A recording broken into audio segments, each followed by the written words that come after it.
Matchweek 34 in the books. Today, we discuss Arsenal toppling Manchester United's side, along with United splitting a result in their fixture with Chelsea, which all but seals their Europa League fate for next season. Tottenham held at Brentford, giving the edge back to Arsenal for the top 4 spot. City and Liverpool both grabbing victories, keeping it tight at the top in the title race. We'll cover all from Everton falling into the drop zone to Saints and Seagulls match of the week. This is the Premiership Perusal podcast. Manchester City are still alive here. Balotelli, Aguero! Back, Fuchs, and the ball in behind Damian Bunny! It's 11! It's heaven for Jamie Vardy! You are an ostrich. Well, your head must be in the sand. Is your head in the sand? Are you flexible enough to get your head in the sand? Now the fans are shouting every week, Louis van Gaal's army! Louis van Gaal's army! Feet after a fabulous start, the game just got away from you there. I have nothing to say. Nothing to say about the game at all. Drama from day one! This is the league we want to watch!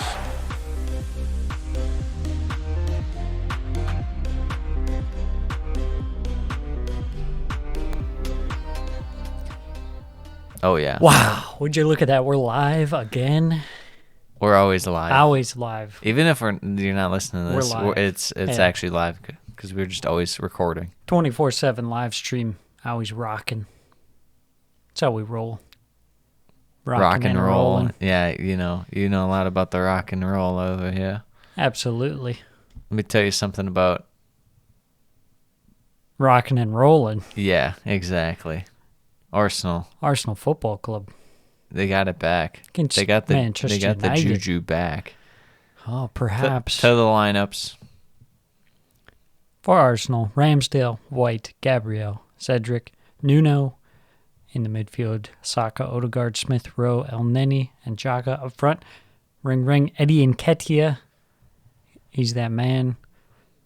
For Manchester United, De Gea, Lindelof, Varane, Dalot, Telles, Bruno, Sancho, Matic, Alanga, McTominay, and none other than CR7 up front. Rough start for United in this one. Yeah. Just immediately pinned in their own end.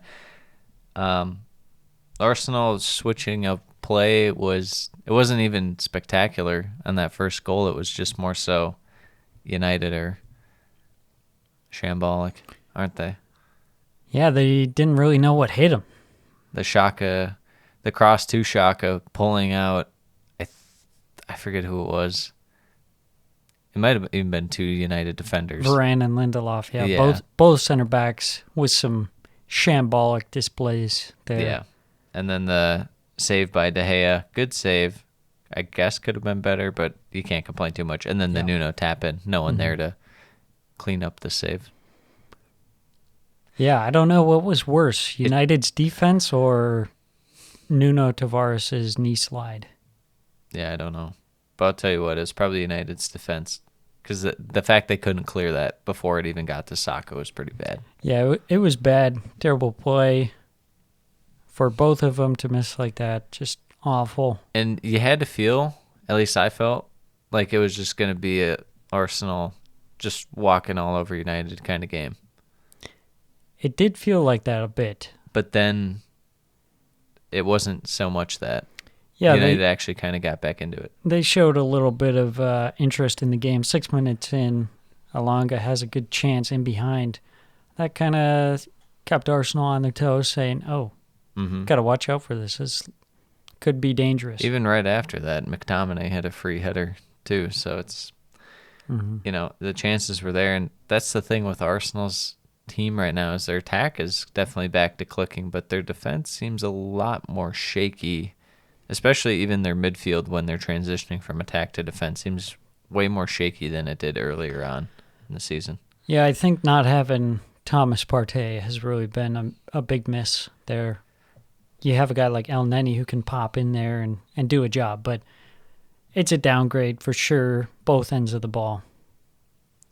Well, United keep pouring it on with chances as Ramsdale gives the ball away, and Bruno on the chip can't put it away. Still United, even through about 30 minutes, looked much, much better than how they even played the last few games. Yeah. And especially started this one.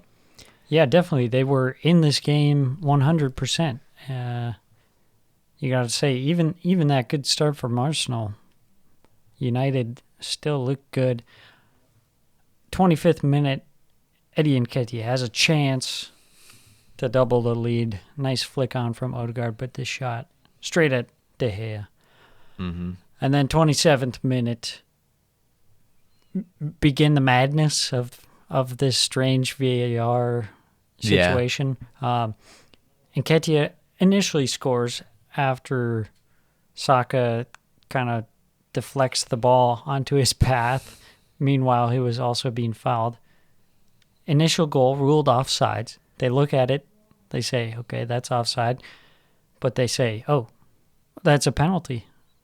Saka got shoved in the box. So penalty to Arsenal. Saka steps up, scores the penalty. 2-0 to Arsenal.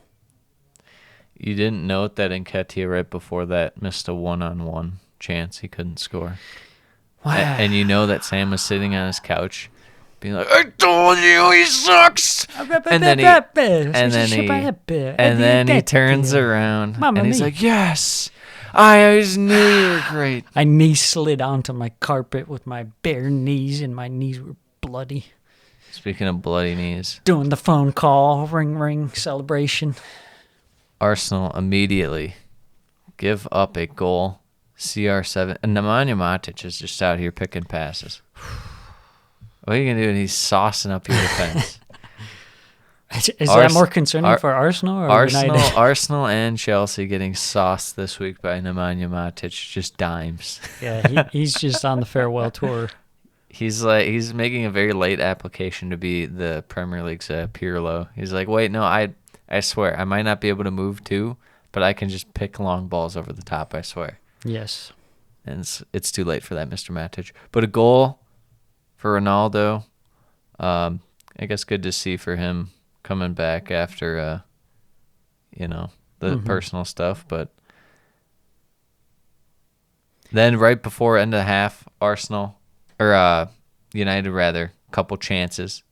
And this game, especially the first half, it just felt like whoever's holding the ball, you just felt better about. Yeah, for sure. You didn't trust the defenses. The attacks definitely felt superior.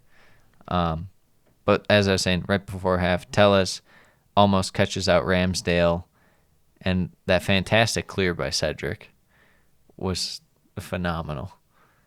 The little baby dribbler of a shank.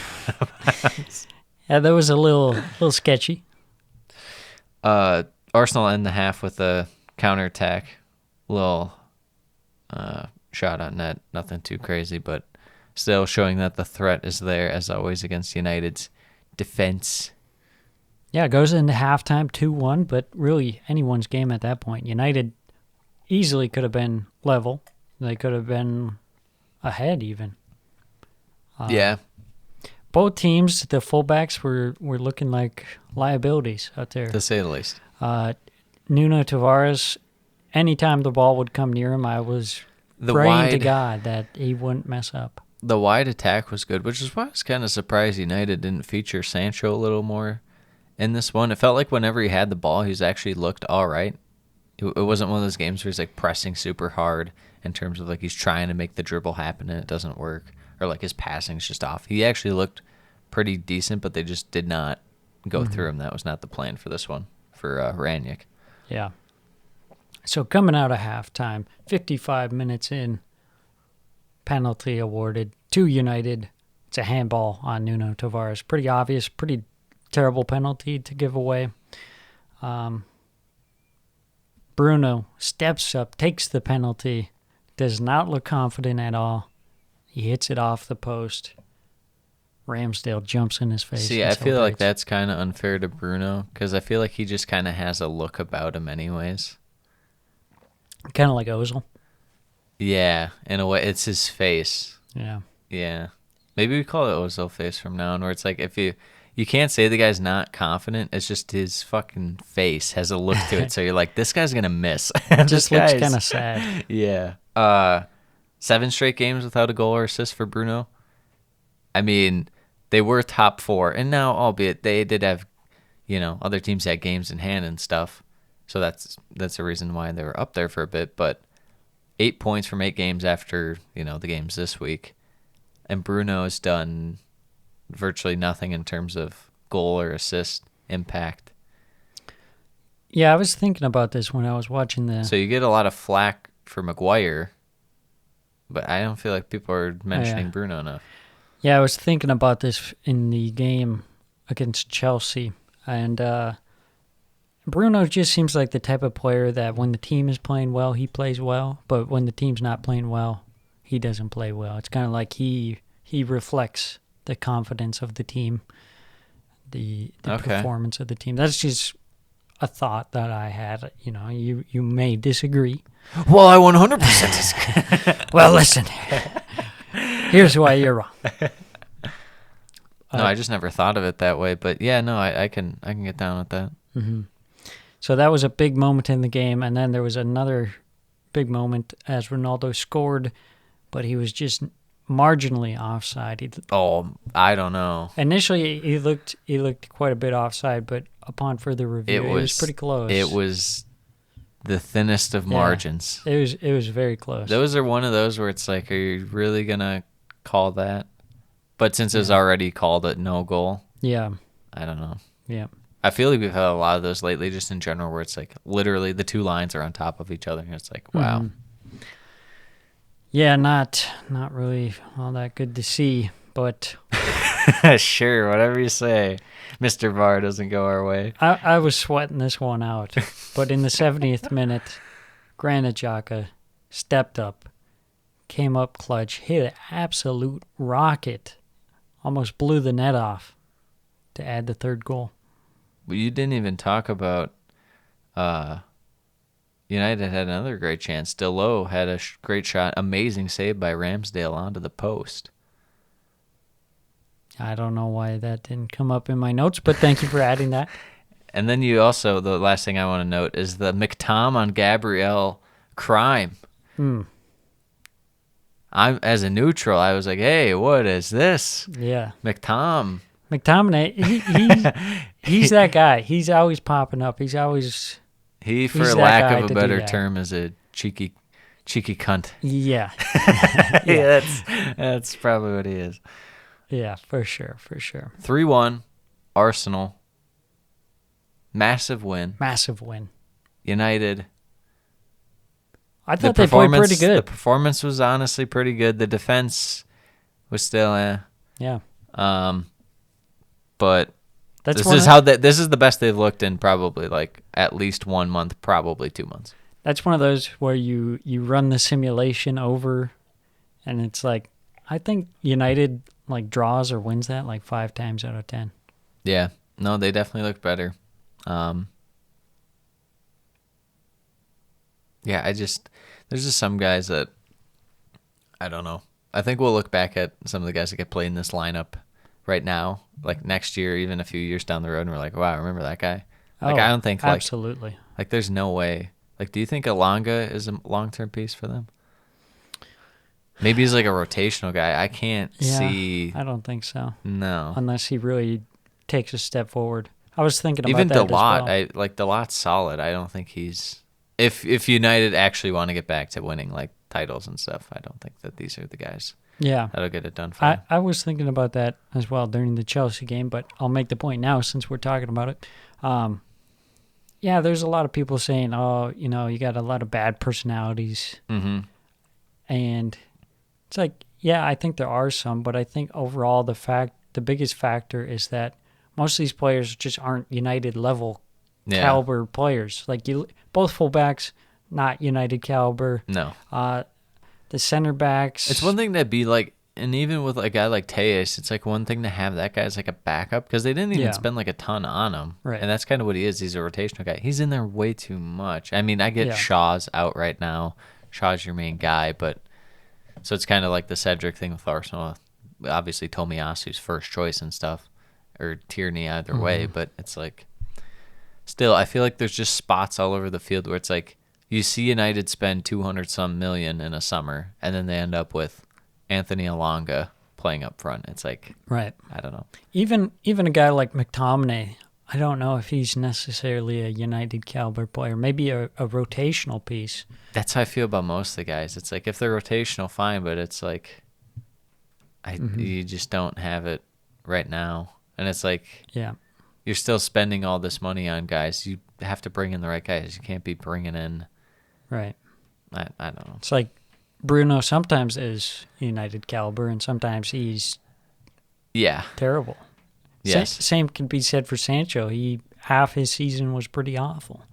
I'd Half say of more it than was some of it's been okay, but Yeah. still not even to the level that it should His be. best stretch was like a 5-game stretch where he had like at least 1 goal or assist, which is fine in terms of you getting a goal assist per game, but that should be more than 5 games. It should probably be like 10 to 12 if you're paying that much for him. But nonetheless, this game more about Arsenal getting a win, going back into the top 4. Massive result. Massive result. Let's speak about a not massive result, but still a game we must discuss. We're contractually obligated to discuss this game. Was this the worst game of the week? Scroll through the games. Oh, I think it was. there were Yeah. some bad games, but I think this one was the worst. Yeah. Fans at home, before we say it, I want you to think in your head, this is an exercise. What game could Sam and Hank possibly have liked the least? And this will let you. This is just a view into our psyche in the Premier League. If you said Leicester City, Aston Villa, you would be correct. Yay! If If you you said didn't- some other game, I It- question your Eh, thoughts. only because there's so many bad games. It could have been up for debate. But this was, in fact, the worst game. This one was To the trash. lineups: Schmeichel, Justin, Fofana, Soyuncu, Castagna, Tielemans, Madison, Mendy, Dewsbury, Hall, Lookman, Daka, Emi Martinez, Cash, Konsa, Mings, Young, Louise, McGinn, Coutinho, Bailey, Ramsey, and Watkins. It was kind of back and forth, but not necessarily in a great way. I felt like the defensive aspects of the midfield were not very good, and for either side, and both teams were able to get in that final third. And once they got in the final third, the attack was just poor. Yeah, non-existent from both sides. Leicester had some spells of possession where they were kind of on top in the game, but still creating nothing. Villa looked absolutely flat. This felt like, it's almost like if two teams came in and they're like, look, we're going to play on the counter in this game. And then you get the ball and you're going semi-fast, and then you get there, but then it's like, oh, we stopped and we're just holding the ball. But you still have that conservative frame of mind to get back, so then the other team can't play on the counter. Yeah. It was just a strange game. It really And was. not in a good way. It looked like two teams that didn't have much to play for. Yeah. But even then, sometimes you'll get teams just going for it and stuff. Mm-hmm. This was not the case. Yeah, and it's kind of concerning. Leicester, this is something we've kind of seen throughout the season here and there. Villa, It's one thing for Leicester to sit back and kind of emphasize defense, and then, maybe you strike on a counter or something because you have some younger, faster guys. But that clearly wasn't going this game. Villa, this is bad because we've seen this for how long now? Where their attack Right. sometimes is just like, I don't know. Sometimes it's just off, like in terms of the finishing or passing. Or it looks good for the most part. This game, it didn't look good really at all, I felt like. yeah. This was a game of getting up a bunch of soft shots. And, Schmeichel and Emi Martinez probably loved this game. They're like, oh, thank you. Yeah, there was barely a real chance in this game, honestly. Most of them were not really chances that either team was going to score from. I was just going to say that Leicester, it's more understandable from their perspective because they have Europe that they're focused on more so than the rest of the season because it doesn't really matter at this point. Villa, it's just completely disappointing because this is what they're playing for right now, is to improve and build upon something for next season. Yeah.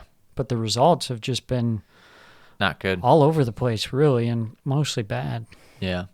Yeah, I'd say the main thing that caught my eye in this first half was Soyuncu going airborne and like flipping over, almost breaking his neck. That was wild. Was crazy. Set pieces before half that came semi-close, probably the best chance for both sides, but still not even like that great. Yeah, I don't know. And then there's certain times where like Leicester incorporates like James Justin and stuff, and you're like, I kind of like this, I get down with this. And then there's just certain times where it's like they just don't even go to it, and it's like, what? Okay, what about that? What happened to this? I don't know. It's a very pieced together attack at times. Yeah, it's not much flow to it, and just feels like you really got to force something to. Yeah, if force is probably the best way to describe it, because it feels like they just have one particular way in mind, almost a way like when Newcastle doesn't have much going. They're like, St. Maximin, dribble the ball, Take the ball. It's like Brendan Rodgers is like, we're getting out wide and swinging it now. Mm-hmm. Some games it's more like, we're doing some 1-2s and we're connecting going through the middle of the pitch. And that's all they do, even if it's not working. Yeah. I don't know. It's like, we'll give it to Harvey Barnes and James Maddison and hope that they do something. Yeah. Second half, Villa able to break fast at times, but just not getting great shots. Even when it looks like you have an advantageous run, you have like a 3-on-2 count or something, it would just get spoiled immediately, it felt like. Mm-hmm. And it was pretty much all Villa at the end in terms of peppering it on, but to no avail. 0-0. Terrible game. Waste of my time. Would not watch again. Sorry, Leicester and Villa fans. No implication. You don't even get implications from us. That's how worthless your game was. Yeah. See us next week when you actually try. Yes. City, Watford. At least Watford tried. they gave it a go. They tried and they failed. To the lineups. To the lineup, City, we got Ederson, Diaz, Zinchenko, Laporte, Cancelo, Sterling, Gabriel Jesus, Rodri, De Bruyne, Fernandinho, Jack Grealish. For Watford, Ben Foster, Ngakia, Kamara, Samir, Kabasele, Luza, Cleverly, Sissoko, King, Sarr, and Emmanuel Dennis. Getting into this game. Gabby Jesus, right off the bat, 4 minutes in, he says, I'll take one, please. Yeah, Man City just really swinging the ball around quite well in this one, which honestly, if there's ever a team to just constantly switch up play against, it's Watford, because you'll find them just completely loading one side for some reason. Yeah. Makes no sense. And that's kind of what happened on this one. They loaded the one side and far post was wide open, and who's there? Gabby Jesus, the man in form, apparently. The Arsenal 50 mil, 60 mil man. All it took was for him to be linked with Arsenal, and then he's like, no, I can play here and stay. I swear. anything but Arsenal. Anything. Nice ball in from Zinchenko on that goal. 12 minutes in, great chance for Watford. Speaking of Zinchenko. Emmanuel Dennis royally screws up the open break, but a fantastic recovery tackle from Zinchenko. The 2-1-0 and Zinchenko with the hook slide tackle around him to take it off. Yeah, poor play by Dennis. That's one of those things you don't want to touch it too far ahead because Ederson's very aggressive. He'll come out and get that. So, but still, put a 2-0. It's got to be better work than that. You have to at least get a shot. Yeah. You have to at least pass it to your teammate to get a shot. Absolutely. After that, Watford kind of, possessed the ball for a little spell. They didn't do a ton with it, but they're at least able to hold it. And then that immediately leads to Kevin De Bruyne finding Gabby Jesus. Yeah. 2-0. Another nice cross. Yeah, Watford honestly didn't look that bad. No. It's just Man City. This is what happens if you're going to play Man City in a, in an honorable way, let's say. You're going to try and square up with them, and Pep's like, thank you for being a man. Now you're going to absolutely lose 5-0 because this is how my system works. Ugh. No, I thought De Bruyne had a really one of those games where you might have like one assist or like no goal or assist, but like super important in terms of bringing the ball forward, carrying it forward, and distributing the perfect passes. Yeah, absolutely. Watford said, we may lose by 5 goals, but we're going to get one back. A nice team play, honestly. Really was. Nice ball from Dennis to Kamara, who scores. Yeah, I thought Ederson could have done a bit better. It was hit really hard, but I don't know. He got a good amount on it. It wasn't that far away from him. It did seem savable. Mm-hmm. But, good for you, Watford. Yeah, Watford got that feel-good goal, and then City said... Not so fast, my friend. Not so fast. Rodri says, I'm going to hit this volley into the top left corner. Make it 3-1. Yeah, that was a banger out of nowhere. Especially it was like right over De Bruyne. The ball's going to like an injured De Bruyne, and Rodri's like... Yeah, that was pretty he's funny. Like, yo, hold up. It was almost like everyone was like, okay, we're kind of going to stop because it looks like he's down. And Rodri's like, no! Don't mind if I do. Chance before halftime for Raheem Sterling, but... He looked really good taking that chance. Over that net. The tap-in merchant. Ugh. That was awful. He's so bad. He's so bad. I tried saying this for a long time. This guy stinks. He's so bad. 3-1, halftime. Yeah, I mean, Watford's defense just spread out and not in a good way, to say the least, about that first half. But second half, right away, just get a pen right off the bat. Jesus brought down, and once you know it, Jesus, he picks up his fourth. Yeah, really poor from Kamara. Or third. There. That was for the hat trick. The fourth one comes later. Poor from Kamara there to give away the ball. Then Forster didn't have much option there. Ben Foster. Please. Why are there 2 goalkeepers with nearly the same name? It bothers me. Ben Foster, yeah. Not the best moment, but really Kamara to blame there. Then 53rd minute, Gabby Jesus picks up his 4th goal of the game. Nice link up again with Kevin De Bruyne. Yeah, again, De Bruyne just massive in this game. Taking it to Watford, slapping them around. Yeah, 5-1 finishes. Big takeaway, Man City. If you try and play like a normal team against them, you're going to get absolutely ran over. Pain. If you can't defend against the in-swinging balls, then... Oh, it's all over for you. As far as Watford, good performance, but it might be too little too late, probably going down. This next week against Burnley is virtually a must-win. About as must-win as you can get. Yeah, they're looking up a creek without a paddle. Speaking of must-wins, we have Norwich City and Newcastle. Norwich in a must-win.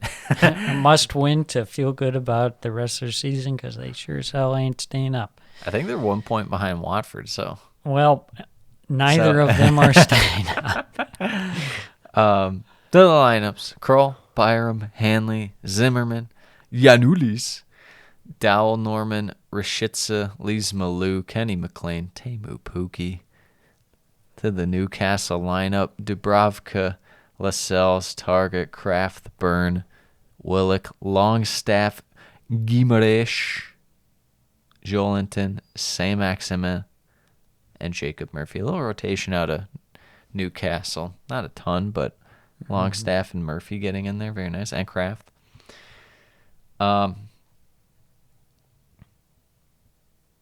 Yeah, no, I thought this was strange. They pointed out, the announcer, to start off the game, how Norwich rely on Pukki and Newcastle don't just rely on one striker, and how it's like it's just more convenient to rely on like one guy or something like that, kind of. And I was like, Norwich is not... That's worked fantastic for them. That's not the team to make that point with.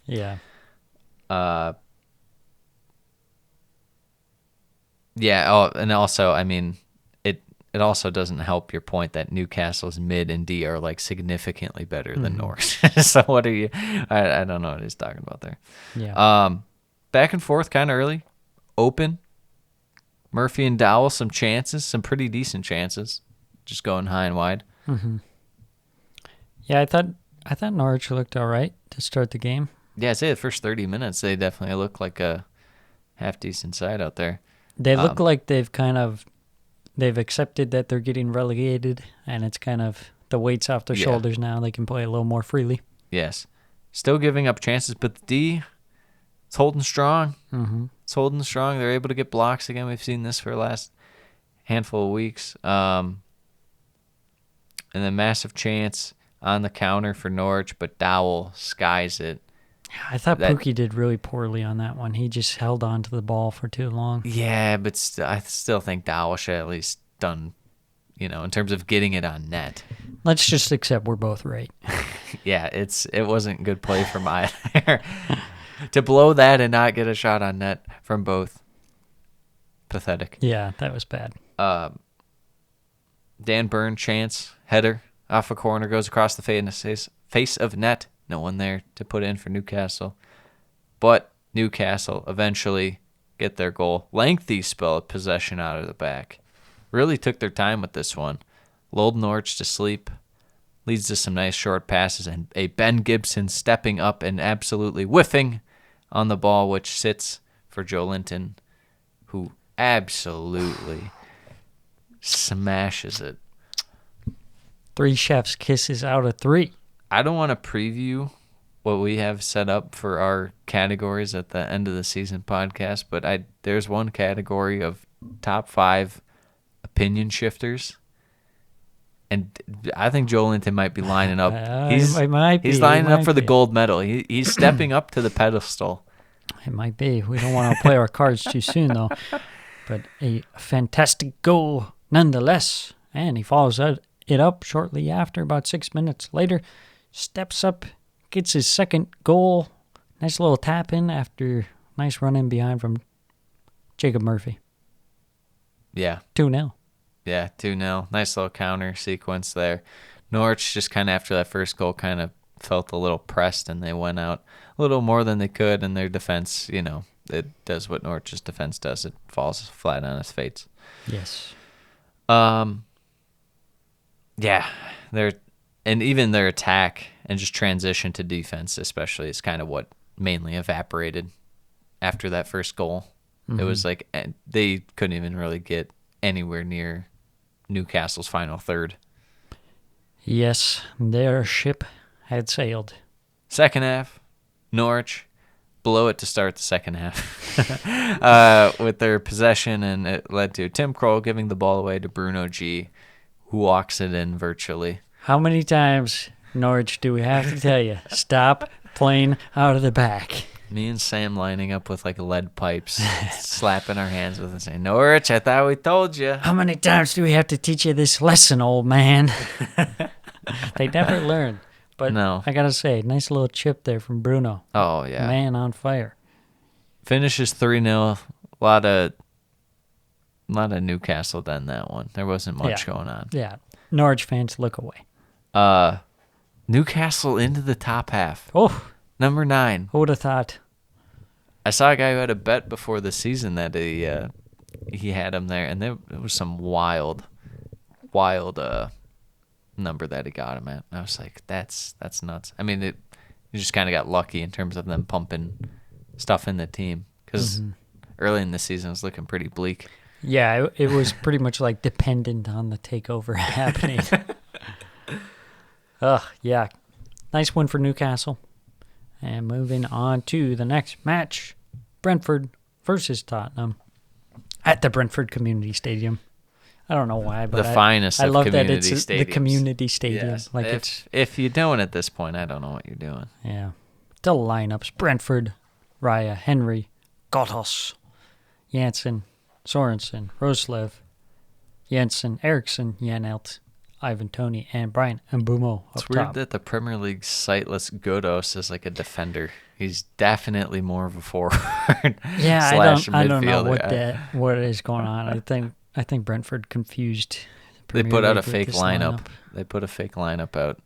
And they're like, no, this is what we're doing. I was a little confused when I first saw it as well. I was like, wow, this is very random out of Brentford.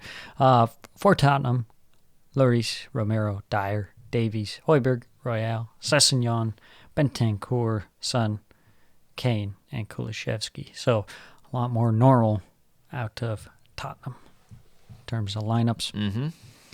To the game. To the game. Brentford came out to play this match. Yeah. They're looking lively. Nice little bit of possession from each team, I thought. But Brentford definitely was able to kind of build momentum as the half went along. Yeah. Kind of pin Tottenham in at times. Yeah, I was really surprised to see. I mean, Brentford has been playing well. But Yes. to see this lineup and the way that they were playing, I was surprised. Outplaying Tottenham. Yeah. Inside 20, they're able to get a real good chance. Lloris has to push it onto the bar from a set piece. And the main thing that didn't look great in this one was definitely Tottenham's attack. Yes. And then I felt like as the half went on, not only did Brentford get better, I felt like that definitely coincided with Tottenham's attack just really just getting worse pretty much. Yeah. Unfortunate for Brentford, though, not able to capitalize while holding most of the play. Yeah, unfortunate. They had some really great set-piece deliveries from Eriksson, Yeah. but not able to capitalize, like you said. Goes into halftime, 0-0. Second half, 66th minute, Roslev comes up with a header. That gets cleared off the line. Best chance of the game right there. Big break for Tottenham. I think it was one of, if not the only shot on net this game, minus the one that got tipped onto the bar, Yeah. of course. But Yeah, something I noticed about Brentford in this one, they were really using the tactical fouls to their advantage, kind of like Man City, the way that they stop other teams trying to hit on the counterattack. mm-hmm. They really played that really nicely. Yeah, Tottenham had more possession as the game winded down towards the end, but chance for Toney, 90+1, hits the post again off of the set piece, and then shortly after, Harry Kane nearly hits the spectacular, Yeah. but it ends 0-0. Yeah, I thought that the best sequence was probably early in the second half. There's a couple mad scrambles there for each team, but after that it kind of felt a little slower, a little less open. And like you're saying, Tottenham kind of able to keep some more of the possession, and it just kind of felt like both teams were willing to settle for the draw by the end of it. With that said, that Toney chance was Yeah, nearly stole it so close. at the death. So 0-0. Not ideal for Tottenham, but the way Brentford are playing right now, there's not much you can do. They're a good side. And Brentford, you're going against a top 4 or borderline top 4 team, and you're, making them scared that you're going to take all 3 points. Probably could have and should have taken all 3 points. Yet, here we are. So I don't think it's a game either side can be too angry about. I felt the draw was virtually fair enough. So, moving on. Match of the week, in my humble opinion. To be quite frank, my humble opinion, we have Brighton and we have Southampton. To the lineups: Sanchez, Cucurella, Webster, Dunk, Veltman, McAllister, Trossard, Mwepu, Caicedo, Maupay, and Welbeck. For Southampton: Forster, Walker-Peters, Livramento, Salisu, Bednarek, Romeo, Ward-Prowse, Redmond, Tella, Shane, Mother effing Long, In the house. and Che McAdams. Yeah, very surprising to see Shane Long get into the starting lineup ahead of guys like Adam Armstrong. Ahead of guys like Rocha. Willie Caballero. Should have thrown him up top. Yeah, definitely a rotation game out of Southampton with guys like Tella and stuff in there too. But Yeah. Brighton grabbed the lead quick. Ball sent in on the ground and 3 go for it, but kind of just pops out for Danny Welbeck for a tap-in. Yeah, it was not pretty out of the Southampton defense. And who other to clean up on aisle 5 than Danny Welbeck?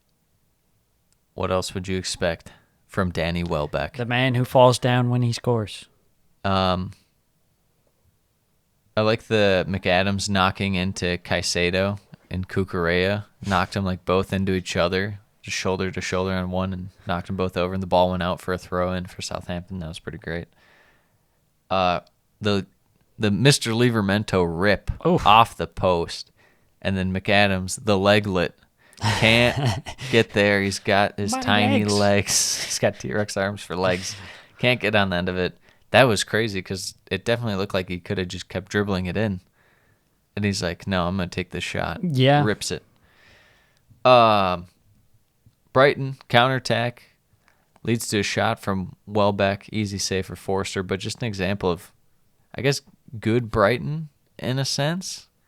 And their passing abilities through the first 15. You know, they definitely looked like they were at least pressing it a bit. And even on that first goal, if we go back to it, like just the idea of sometimes, you know, we made fun of Man U for like snatching at chances last year. It's like, why are you shooting so soon? But now it's like Brighton's opposite of that, where it's like, just shoot. You have to just simply shoot. Look at what happens. We just throw the ball towards net. Mm-hmm. Sometimes Southampton craps all over themselves, and the ball pops out, and you get a tap in. Absolutely. Tough scene. Mr. Livramento injured. I didn't get any update on it. Didn't see any update. Don't know. Towards ACL. Oh. Yeah. Brutal. Not good. I hate to see it. Hank hates to see it. We all hate to see it. One of our top 5 fun guys of the Premier League season also helps the fact that I said his name was Zhao at the start of the year. Yep. But, gone but not forgotten. Never. Zhao. Welbeck stonewalled after Southampton giveaway. Yeah, almost another crap goal. Yeah, for Brighton. Yeah, and then Brighton do get a second. Was an own goal, but I mean it was just Danny Welbeck kind of. He was there for a tap in either way. Mm-hmm. But yeah, Trossard making it happen. But just before halftime, Sam's guy, James Ward-Prowse with the low-driven free kick. This is getting ridiculous because that one wasn't even that good. He's in keepers' heads. He doesn't even have to have good free kicks now. They're just going in. Yeah, that was not very good, but it's off kind the of post like and in. When Jorginho is good at penalties, and then he might not even have a good one, but keepers are just so psyched out. They're like, this guy's the best penalty taker in the world, and they like have that aura about him. Right now, it's kind of that way with Ward-Prowse. He's out there, he doesn't even take a great shot, but what happens? It just goes in. Yeah. Because Bobby Sanchez doesn't trust his wall. He's like, James Ward-Prowse getting it over it. Yeah. He didn't even get didn't get it over. It was like slightly 3 feet around, off the ground. Yeah. Not the best, but hey, it'll do. Pulls Southampton back into the game. Halftime, 2-1. Brighton leads. Coming out into the second half. Who other than James Ward-Prowse this time from the open run of play with a nice shot from outside the box. How about Southampton just doing reverse Southampton things now? Yeah, where they just what don't. are they? They're coming on later in games. They're the comeback kids now after being the team that would either score really early and just blow it, or they wouldn't score and then they just lose. Yeah. But they'd still like come close to scoring. We got to take everything we knew about Southampton and throw it out the window. Sanchez had a save on Shane Long. Pretty good little shot out of Shane Long. You don't expect, him to score anymore. That is, Except for maybe the 90th minute after he comes on as a sub. But I think they said during the game he has 1 goal in his last 30 appearances. well, better start him over Adam Armstrong, the guy we paid $20 million for. Yeah, who's 22 years old. Yeah, no, throw on Shane Long, who's toasted and has been for about 4 years. Yeah, mainly Southampton, early part of the second half. Brighton gets back into it, some possession. The Gross chance was so close. So close. Going back to that one from earlier. Ronaldo, yeah. That was, oh my gosh. But you have to look at that and you're like, what is Southampton's defense right now? Not good. Not good. Poor. Poor. Both teams have some spells of possession at the end, but to no avail. No real big chances at the end of this one. Finishes 2-2. Fantastic game. Very entertaining. Fair result. Yeah. Fair result. Going forward, Southampton, please put Adam Armstrong back in. I know you played him like one game, like 3 games ago. Just keep plugging away. Yeah. As far as Brighton, keep throwing the ball at the net. And also, I noticed you didn't even include Neil Maupay in this. You might as well just sit him and put anyone else on. Yeah, he's trash. Speaking of trash. Speaking of trash. It's not Burnley. Not Burnley. Couldn't be Mike Jackson. Couldn't be Mike Jackson. He's really coaching a real thriller to the end of the season. How about that? Nick Pope, Charlie Taylor, James Tarkovsky, Connor Roberts, Nathan Collins, Jack Cork, Josh Brownhill, Dwight McNeil, J. Rod, Voot Veghorst, Matsi Vidra. For Wolves, we have Saw, Bully, Cody, Seiss, Johnny, Semedo, Montino, Dendonker, Jimenez, Silva, Huang Hee Chan. A lot more open of a game than I thought it'd be. Mm-hmm. I thought that the Villa-Leicester game would be reincarnated in this game. Yes. But both kind of able to possess, spread the ball around. And it felt like the defenses were just kind of allowing it. They were really kind of tight in shape and compact. So not a ton of shots, but they're allowing the wide passing and spreading around, but not going to result in many shots. I'd say the first one was probably the McNeil one. And nice little dribble, sky the shot. He actually looked pretty good this game. Yes. Did stuff in defense, had 1 or 2 sequences in attack, helping out. It's the Dwight McNeil you expected at the start of the year. Yeah. 20th minute, chance for Johnny. Nice team play. Johnny Otto. Johnny Otto. Nick Pope coming up big with the save. Yeah, like you said, it was kind of like both teams were getting the ball into good areas, but not necessarily getting the best of shots off. No. In terms of Wolves, Fabio Silva, he didn't look all that great. No. In my honest, humble opinion. No. Wolves they're like acquiring a bunch of those guys. I'm afraid Huang Hee Chan is slipping into this too. It's just like guys where it's like you like the idea of them, and then it's just like, okay, but I don't like the execution. And I feel like it's not even fully lodged because we saw this with, saw this last year with Nuno. I almost forgot his name. He's literally a manager this year. Yeah, where it's just like, sure, I don't mind the system, but then it's like these guys, I don't know if they just don't fit the system or if they're just not great in general. And they're slightly younger guys, but there has to be better than this. Yeah, and it seems like you have those 3 up front, but they all kind of end up just getting isolated, and they don't really mesh well with the other two. Yeah, and they're like the same guy, but on different parts of the field. Right. And it's like, why do you should have some diversity in a sense of one guy's good at one thing, the other guy's good at the other, and stuff like that, but they're just like, here's 3 of the same guys up front. Right. All right. Yeah. And none of them are natural finishers except for maybe Huang Hee Chan, I guess. Yeah. So it goes into halftime, 0-0. Pretty even. First half. Second half, Burnley nearly score from the comical own goal from Wolves, but they got bailed out by the fact that Vidra was offside. Shortly after, Nick Pope on the other end comes up with a big save on Nelson Semedo. Yeah, that was nice. That was probably Wolves' best sequence. They kind of ramped up a bit, to be fair, at the end of the first half. Not amazing, but that start of the second half with that Semedo chance, that was their best one, I'd say. Burnley get the first and only goal of the game in the 62nd minute. Nice ball up from Dwight McNeil to Voot Veghorst. rolls it across to Matty Vidra. Shows good composure. Nice finish. Wolves switch off. Bully stuck in a 1-on-2. You don't want Willy Bully stuck in a 1-on-2. I was surprised that he just has come back and now is like just integrated back into the team right away Yeah. after his injury. Yeah, I feel like he's not.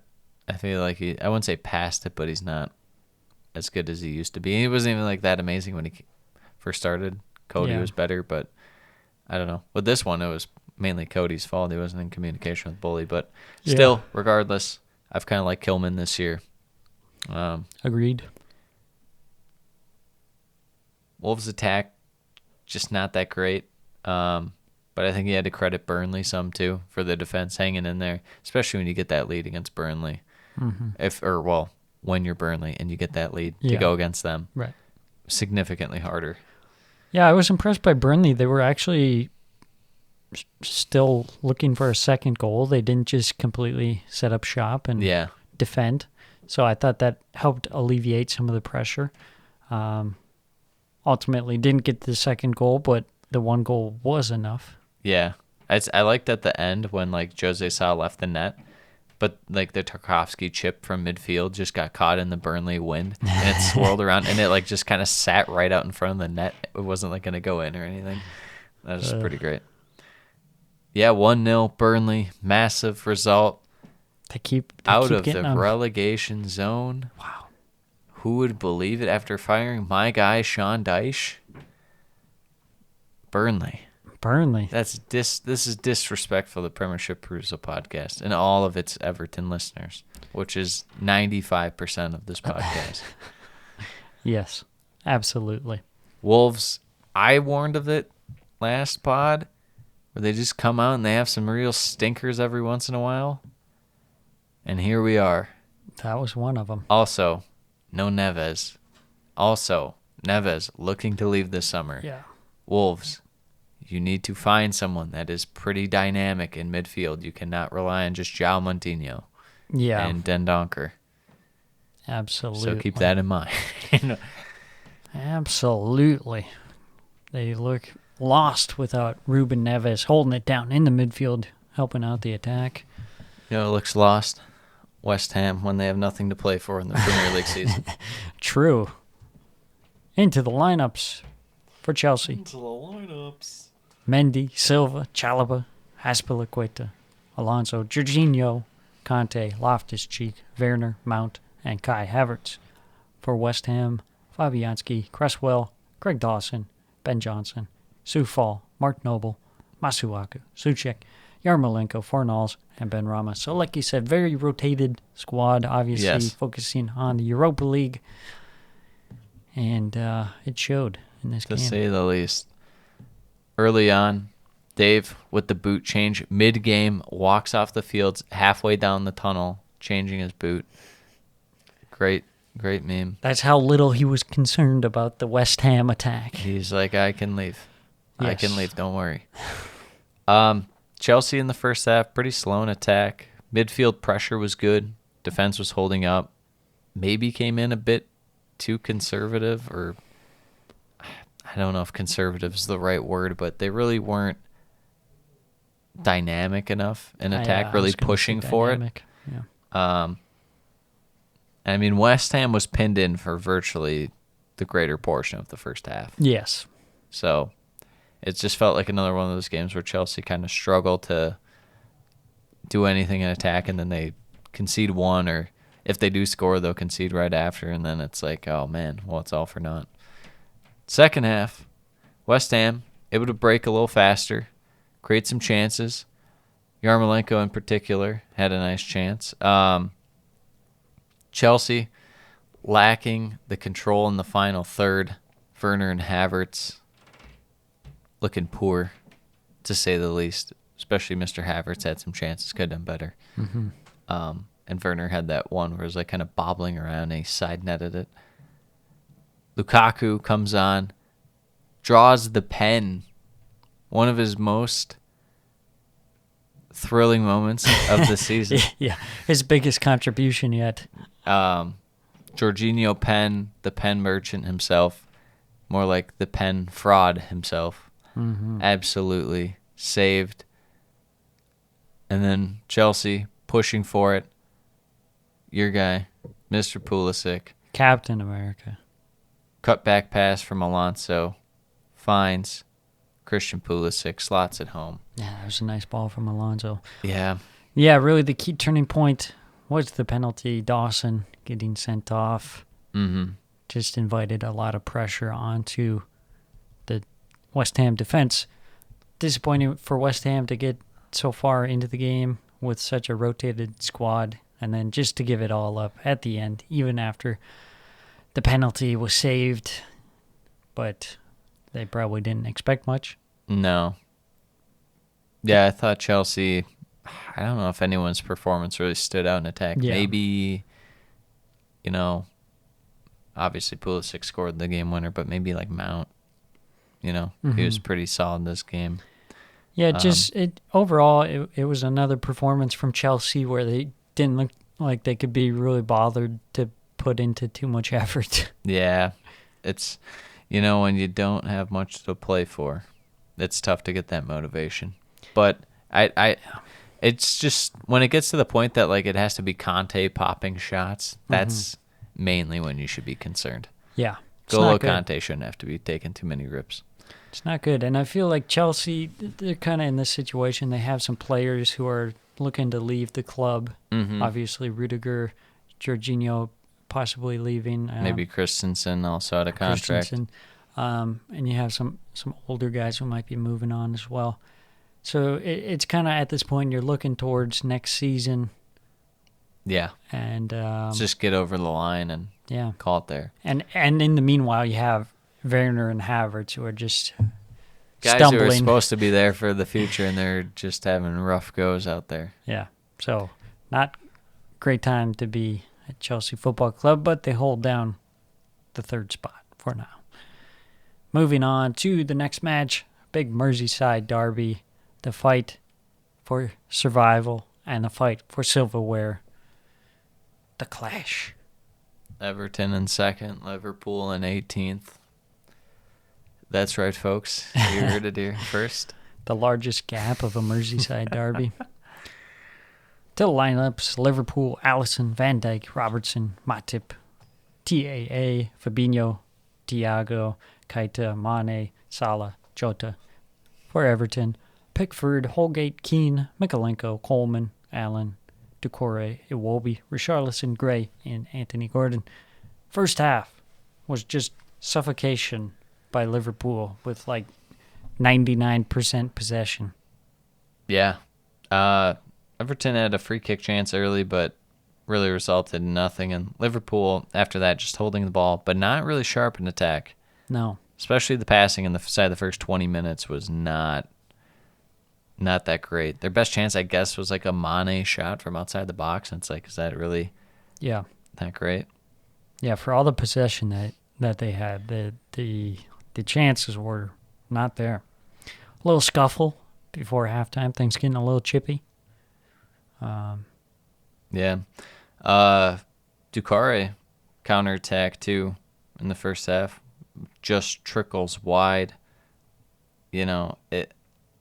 Everton didn't look that bad. I didn't watch the game live. Obviously, the possession numbers are gaudy. People are, Everton. Oh, my gosh, look at them get dominated. And then you watch the game, and it's like, were you watching? Liverpool just held the ball. They didn't do, like, anything with it. And Everton were just as likely, I felt like, to score. Yeah. In that first half. It did look like they had a decent enough game plan of trying to hit on the counter. Yeah. They had a couple moments where it looked like they could potentially score. What are you going to do? Play out of the back as Everton against Liverpool? Yeah. And give the ball away in midfield and then have Liverpool run at you? What are you, stupid? No. They're going to sit back. Not our listeners, no. No, not ours. They're intellectuals. If you can only have 150 IQ and listen to this podcast. Yes. Which you already know because you do. Second half, Liverpool started snatching at chances a bit. Kind of just going for it, which honestly you might as well do because the passing was getting to a point where it's like, It's just overkill. Yeah. Gordon had a chance, felt he should have done a little better, and then had another counterattack chance later on that he's taken out on draw the foul. He just looks like the best player on Everton, like bar none. Yeah. Like no one's close. Yeah. Everton, not happy about that. Potential penalty shout not given, but you got to say Gordon has been kind of bringing it onto himself because he's been going down really easily. Oh, yeah, in the first half he dove for Got one, booked. too. Got booked. So, Not something you enjoy seeing, so hopefully he stops doing that. But Liverpool in the 62nd minute, nice play in the box from Origi and Salah to find Andy Robertson at the back post to open up the scoring. Finally, Liverpool gets something on the board. yeah, it took that nice 1-2 sequence. Very, very nice. Then the great Salah cross. Nice run by Robertson to find that soft spot, sit there, and put it in the back of the net. Yeah. After that, Liverpool ramping up the pressure. Yeah, Everton started cracking. Yeah, you can't blame them after holding out that long. A bit of a mad scramble. Yeah. Diaz has a shot, near post saved. Scramble in the box shortly after Pickford with a poor punch out. Liverpool still held to just the one goal at that point. Yes. But the pressure continues later on in the game. 83rd minute, Pickford comes up with a big save on a deflected shot from Thiago. But just a minute later, Origi gets the second goal of the game after the bicycle attempt from Luis Diaz. Yeah, nice pass by Luis Diaz. He's been a revelation for him in attack. Mm-hmm.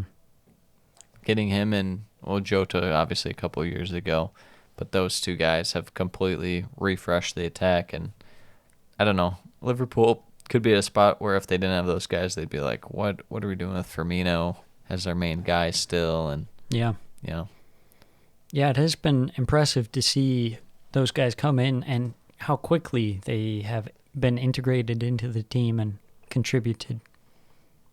So that I one agree. finishes up 2-0.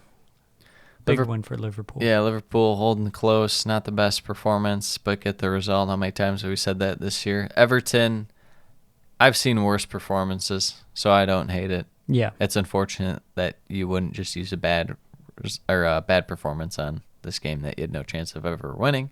But, it is what it is. That it is. Moving on to another goalless draw. Woo! Normally, I'm not one to complain about goalless draws, but when they're boring, and this one wasn't as boring as the Villa game. I'd say this and the Tottenham game are probably equal in terms of watching, in terms of interest. Maybe this one has a slight edge. Yeah, maybe. I think I'd give the slight edge to the Brentford one, but I think I'd have to say this because it at least resulted in more shots. that's fair. Getting into the lineups. Not to mention, it's my team, Crystal Palace. Crystal Palace, Premiership Perusal Podcast Fan Club, President. For Palace, Guaita, Klein, Ward, Gahey, Anderson, Eze, getting in there, MacArthur, Gallagher, Ayew, Zaha, and Mateta. For Leeds, Meslier, Aileen, Cooper, Llorente, Dallas, Rafinha, Rodrigo, Harrison, Calvin Phillips, Click, and Dan James up front. Palace looked pretty good to start off the game. Yeah. They looked threatening, the ball in behind. Mateta had a couple of chances. Yeah, Palace's defense was actually really solid in this one, kind of giving them that kind of cornerstone to build off of. Mm-hmm. And then their midfield able to win the ball quite often. I felt like it really just came down to the finishing from Mateta, and Wilf had a ton of shots as well in this one, but just not able to get the finish they need. But yeah, it seemed like Wilf had a lot of chances where they were kind of like not a great angle kind of Yeah. easier to save from the goalkeeper's perspective. You'd have to shoot it at such a awkward speed or height or trajectory in some ways so that it's just creates a rebound a Yeah. lot of times. Yeah. Leeds, the offense looked pretty rough. They were struggling to link up. And I thought, Palace, like you said, they showed some good defense. Overall, I thought their shape was really good. The midfield was solid. If Leeds get to a point to where they can't get the ball forward and then that allows for their midfield to kind of get back with their attack and kind of link up and they can, go from there. If they can't do that or they can't just build straight from midfield going directly into attack and playing their attackers through behind the defenders, it's going to be rough.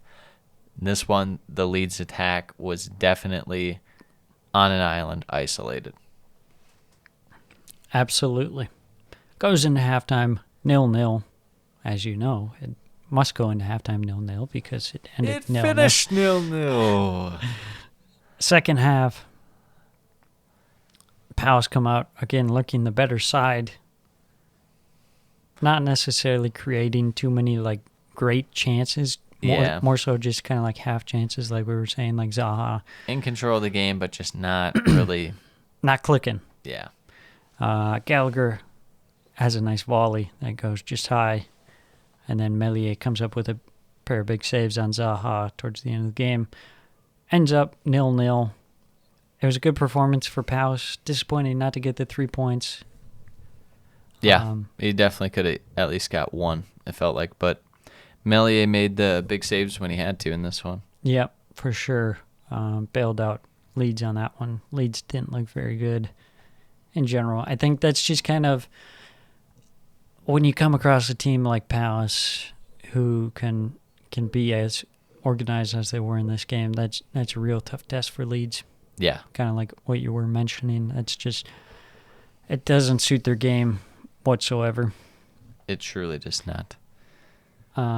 So, yeah, that one ends 0-0 into the last match of the week, just yesterday.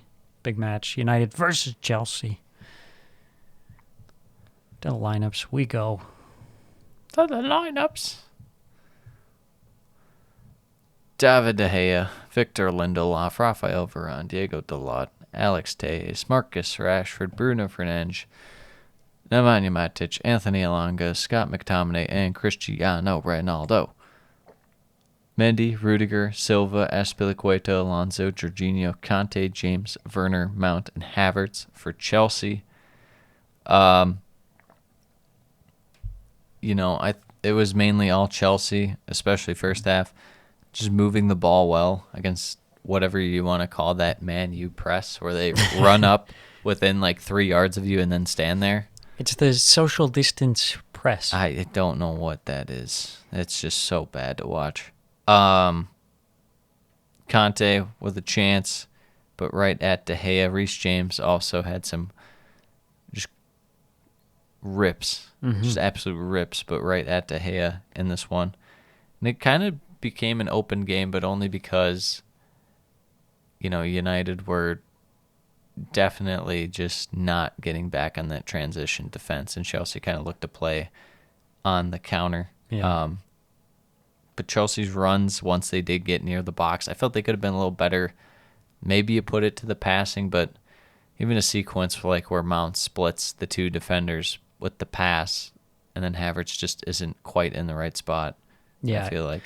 Yeah, Havertz was having a real tough time in that first half. Conte had a couple nice passes as well to split the defense. Yeah, he had two real good ones to Havertz, and Havertz with especially the one was a one-on-one, and Havertz couldn't score. Yeah.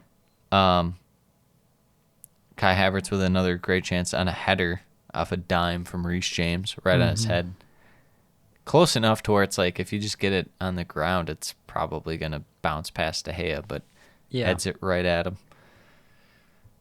Second half, United already look significantly better in attack.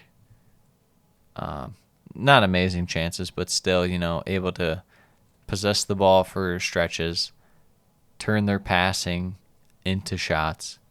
They're at least doing stuff. Chelsea passing still quicker than the United defense. however. Werner had a chance for a tap-in, but just a rocket of a cross from Mason Yeah, Mount. that Couldn't was quite close. get on it. Chelsea finally get their goal. It's a header onto Alonso, who gets a rip at the far post. Again, the marking on that, just he wasn't completely open, but there's just someone like near him, but not on him. I don't get it. Yeah, it goes back to the fullbacks thing. It's like, for some reason, United is always pushing their fullbacks so high up, and it doesn't make sense. It doesn't make any sense.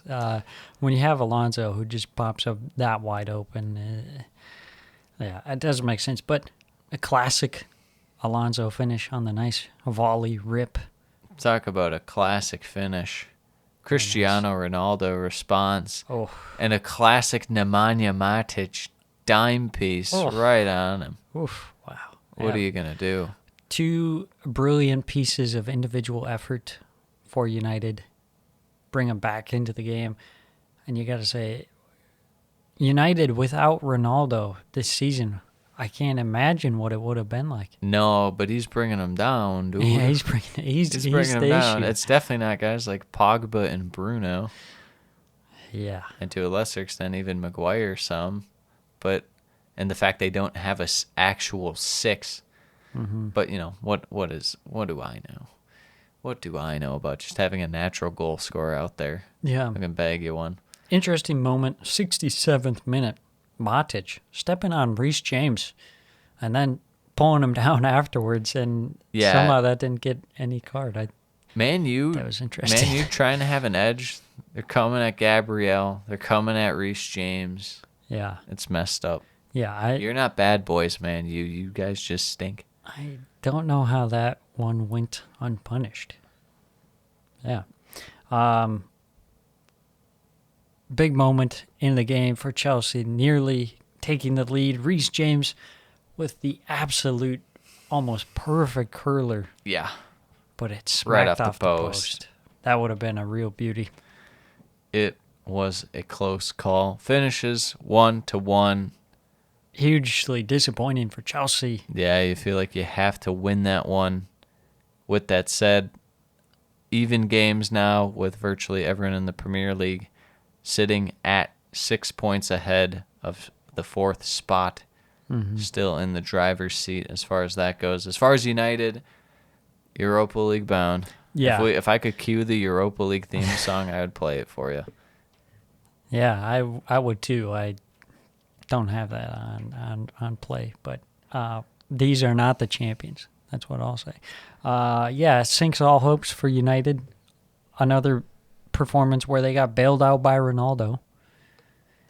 It's been Ronaldo and De Gea all year. Yeah, absolutely. I would have liked to see, hypothetically, if Chelsea had Ronaldo. Yeah. What would this game be is like? there a Lukaku swap for Ronaldo? Could be. Lukaku's going on his return tour. Yeah, he went to Chelsea. Now he's going to go to maybe Everton next year. Then he'll make the step up to United. I'm thinking West Brom next year. Oh. On loan. Yes, of course. Team of the week? Team of the week. Let's hear it. Melier, Dan Burn, Pontius Janssen, back-to-back weeks. Joel Matip. Sneaky had to deal with some good counters, so I had to give him that. James Ward-Prowse, Kevin De Bruyne, Dwight McNeil. How about that? Finally showing up. Bruno G. I even gave Arsenal a shout right here, just for the lineup change for your guy, Mr. El Neni. Hey.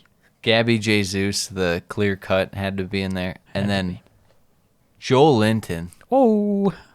I don't know what to tell you.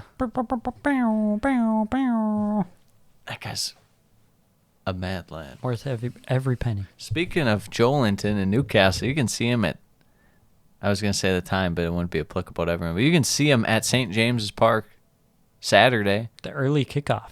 Versus Liverpool. This is not going to be an easy one for Liverpool. No, it's not. This should be a real treat. should be this could be the bump in the road that Could be. sends Liverpool packing on their race for the title. Could very well be. Yeah, I like Newcastle's midfield. I like their defensive shape. I think that they'll be able to hold up well enough against Liverpool. Liverpool seem to do just enough to get wins. Mm-hmm. They meet a threshold that their opponent is just not quite able to reach, and somehow they get a result every time. What are you looking for in that one? Yeah, I think this is going to be kind of exactly what you said, where Liverpool do just enough to get the result. I think it's going to be a 2-1 Liverpool. 2-1 Liverpool. I'm going to go with I'm going to go with the same thing. I'm thinking 2-1 Liverpool. All right. Villa, Norwich. Villa, if you cannot score in this game, I might put you up for relegation over Burnley and Everton. Stevie G out. It can't be ruled out. Can't be ruled out. Anything's possible. Yeah, I'm going to need Villa to at least score twice this game. I've seen Norwich playing out from the back. I get they're just going to kind of do a solid job of blocking shots in that until, you work one. But as far as Norwich go, we've seen Villa at times defensively be pretty poor, so I wouldn't rule out. And they've been a little frisky in attack. A little frisky last 5-10 games, every once in a while popping up. Yeah. With that said, I can't pick Norwich to win a road game at Villa. I'm going to go 1-0 Villa, and I don't feel good about it. I'm going to say 1-1. I don't expect much out of either side. Yeah. Just enough to get one goal against a crap defense. Southampton, Palace, St. Mary's. I'm going to be loving this game while having my corner of my house and a little shawl area worshiping Mr. Livermento, trying to pray for a speedy The shrine. recovery. Yeah, the shrine for Mr. Livermento. Yeah, I mean, Southampton's midfield at times, especially their defense getting caught out, that transition defense, I feel like Palace could really exploit that in this one. Does it not feel that way? Yeah, I agree. And in terms of Southampton, it'll be interesting to see what kind of lineup they're rolling with in this one. If they go back to more of their usual lineup or they throw out Shane Long again for some reason. I'm not sure. I'm going to go with I was going to say 3-2. I'm going to go 2-1 Palace. I'm going to say 2-2. I feel like Southampton just rolling off these 2-2 draws. Watford, Burnley, at the Vic. Will Watford season come to an end? Massive. Right here. Mike Jackson. Mike Jackson. Will he do it to him? Mike Jackson versus Rocket Man. Elton John. the true battle. Too bad Fulham's not up this year, so we could have Burnley and Fulham. The and Mike then Jackson Mike Jackson. derby. Yeah, he's standing next to the statue. Fulham just have him out there. Nice. I think they got rid of the statue, but regardless. They'd bring it back just for Mike Jackson. Yeah, true. Yeah, this one's massive. I think more so for Burnley, just because Watford, they're pretty much done. So Burnley, they got to keep getting wins, especially out of this match. This is a very winnable match, so they need the big 3 points. Yeah. No, absolutely. If I'm looking at one thing in particular here, Burnley's defense looking a little better lately. Even when they get forward and attack, I don't know if anyone in Watford can really deal with Wout Weghorst. They might if Burnley do play Cornet, which they might not because he has been struggling. I feel like they can combat that at least somewhat. I don't think they can handle the strength of Wout. I'm going to go with a Burnley 2-1 victory. But don't doubt Watford only because backs are against the wall. I'm going to say 1-0 Watford. I think based on their performance against City, the way that they were playing in the first half, You're talking me decent. into it. I'm gonna go draw only because Watford's gonna blow. Okay, I'm gonna go 1-1. Okay, you're gonna hate me when Burnley win. Well, that's my I fault. never should have changed. That's my fault. Wolves, Brighton, Molineux. This feels like one where Wolves will finally get back into their rhythm. Brighton's starting to play a little better now too. Mm-hmm. But Yeah. it really depends on if Mr. Neves is out there. Yeah, I'm favoring Brighton in this matchup. You're back on Graham Potter and Brighton. What? Just like that. No. It's just like that. No, I don't feel good about it, but I think Brighton is slightly better. Wolves without Neves, that's a rough go, man. That is rough.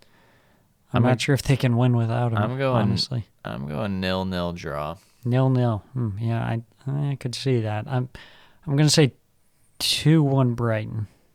Hesitantly. Yeah, Wolves scoring right now. Leeds City. Leeds. Jesse Marsh said he's gonna go after it the next few games, so they might just throw 10 guys in attack. It's 7-0. It's 7-0. Yeah, if Man Manchester City are up for the match, it's 7-0. they could do some damage. Yeah, I mean, their Leeds are more than likely going to get dominated. I'm going to go with something like but City can get caught out. I'm going to go wild one. I'm going to go 4-2. Yeah, I like that 4-2. I'm gonna say another 5-1 for City. Oof. Moving on to Sunday, first match: Everton versus Chelsea. Can Fat Frank pull the strings and pull a sneaky one off on his old club? You can't rule it out. No, especially with Chelsea not caring about the season. Yeah. Chelsea struggled against Arsenal, kind of hitting on the counterattack. Is there any way that Lukaku revenge game is possible against Everton? Well, maybe. Anything is possible in this match. Except for Chelsea caring. Yeah, that is true. But then again, who on Everton cares besides Anthony Gordon? Yeah. According to Everton fans, Richarlison cares, but maybe he just sucks so much ass, I can't tell. Yeah. I'm going to say that Chelsea's going to concede. Also, Chelsea, maybe their one motivation, if they had any in this, would have to be that they blew it early in the year against Everton in like the 90th minute. So maybe they don't want to put the smackdown on them. I'm not feeling that. I'm going to go 2-1 Chelsea. Barely. Yeah, I'm going to say 2-0 Chelsea. I think they'll gather up enough gusto to put away Everton. Here's a match of gusto. Tottenham and Leicester. The famous match, that was the last match of the year last year that kept Leicester out of the Champions League because they blew it to Tottenham. Oh, boy. Gareth Bale special. What a guy. Wish he was back. I miss him. Yeah, he was great. He's my favorite Tottenham player. Mm-hmm. Yeah, me too. Yeah, this one, I don't know. Is Leicester going to come out like they did against Villa in terms of shoring up the back and making sure their, defense is, the priority, I guess?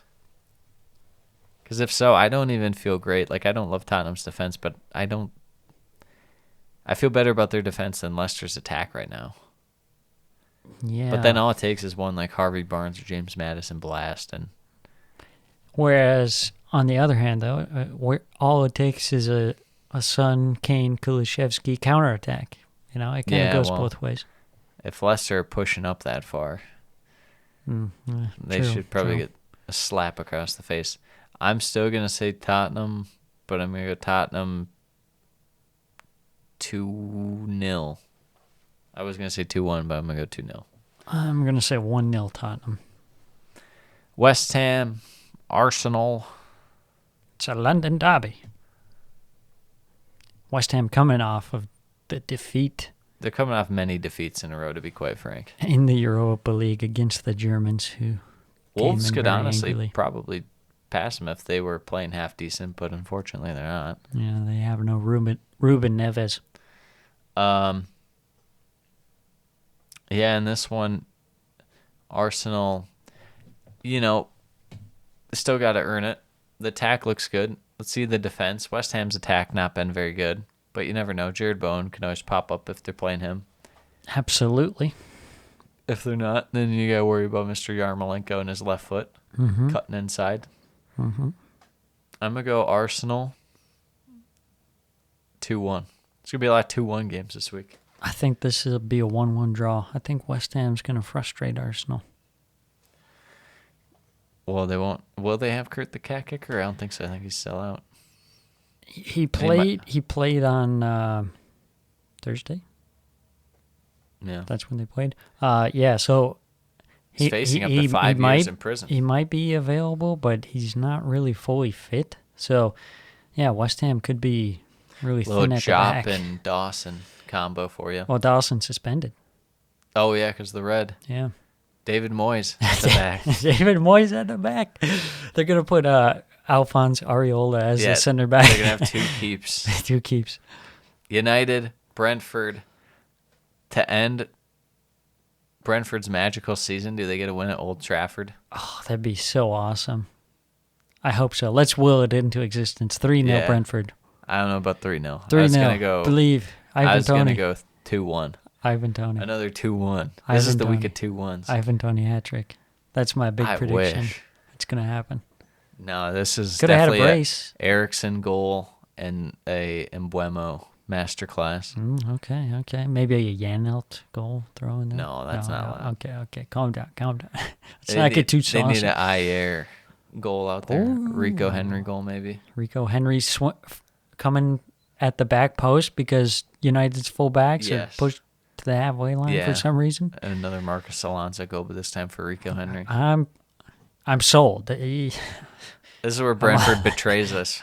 They better not. 3-0, just get wrecked. Ronaldo hat trick. They just do the inverse of what we do. We sold them, and then they started playing well on that. Now we're back on the train, and they're going to really suck. Wait, well, to specify, they were playing well, then we sold, but then they kept playing well. We didn't just sell them at, the bottom. We sold them on the way up. Yeah, I suppose. All right. That's it? That's it. All right, another one in the books. Done and dusted. Coming down to the home stretch, boys. Oh, my gosh. Match week 34. 4 match weeks left. Hold on. Can you take it all the way?